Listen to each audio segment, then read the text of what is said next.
Bonjour les amis, j'espère que vous allez bien, que vous arrivez à vivre l'école à la maison et que tout le monde s'entend bien dans la famille. Je reviens vers vous pour vous parler aujourd'hui du baptême et vous dire, c'est le titre de cette vidéo, souviens-toi de ton baptême. Et se souvenir de son baptême, c'est pas seulement se souvenir qui était là, quel jour c'était, mais aussi de savoir qu'est-ce que le baptême, qu'est-ce qui s'est passé ce jour-là entre moi et Dieu et qui demeure encore aujourd'hui. Et c'est ça que je voudrais essayer de vous expliquer dans cette vidéo.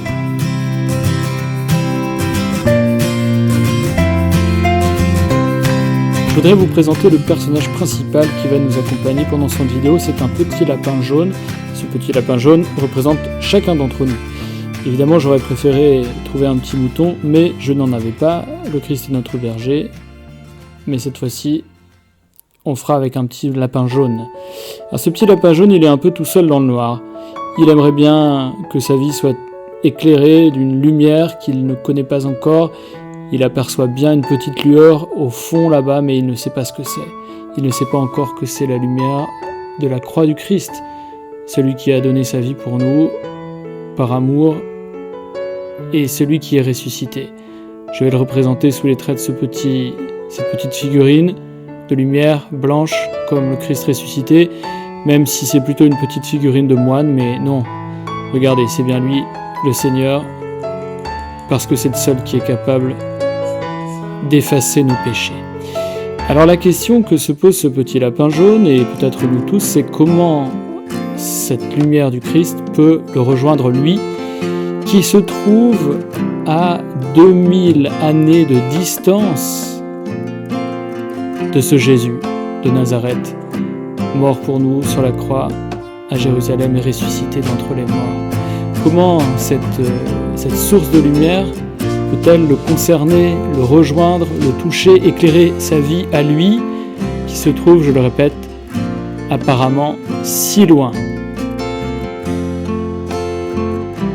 Eh bien, figurez-vous que la réponse, elle est plus simple qu'il n'y paraît, même si beaucoup ont l'impression que ce mystère est un peu obscur et que plus il s'en rapproche, plus ça devient sombre et incompréhensible. En fait, la réponse, je vais vous la donner dans un instant, mais je voudrais d'abord souligner qu'il y a beaucoup de gens, et peut-être même des chrétiens, qui sentent que la croix est une croix de lumière, qu'il y a quelque chose de beau, de lumineux à propos de la croix, mais qui ne comprennent pas trop comment le Christ peut vraiment les rejoindre dans leur vie.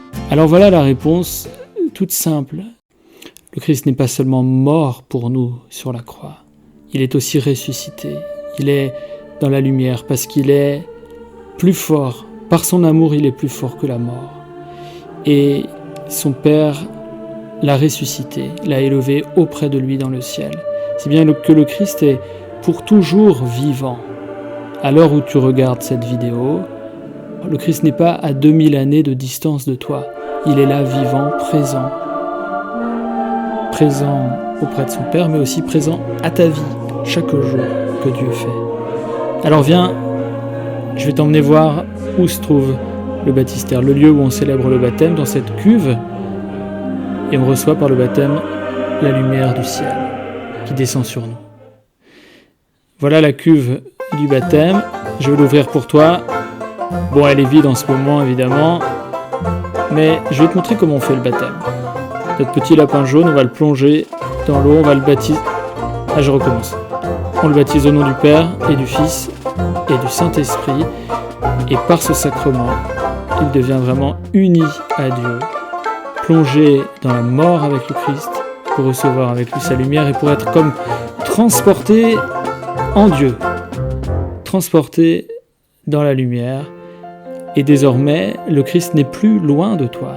Le Christ est auprès de toi, en toi, et toi aussi tu es en lui.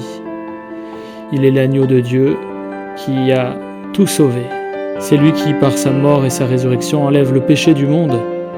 En recevant le baptême, tu reçois la lumière du Christ, mais pas toi seulement.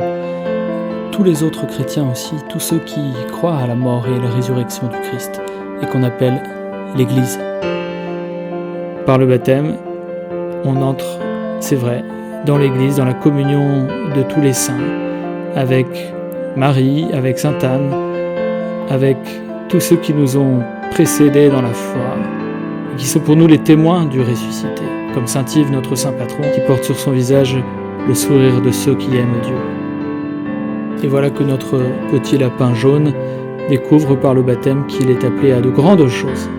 Pas une petite vie de rien du tout, mais à devenir lui aussi un grand saint dans l'esprit, appelé à refléter pour tout le monde la lumière du ciel et pour annoncer la bonne nouvelle du Christ ressuscité.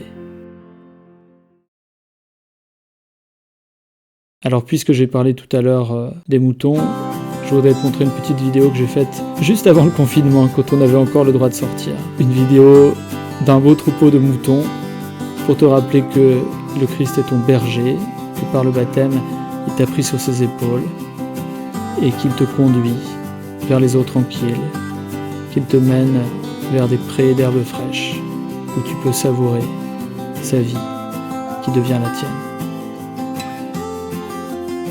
Souviens-toi de ton baptême.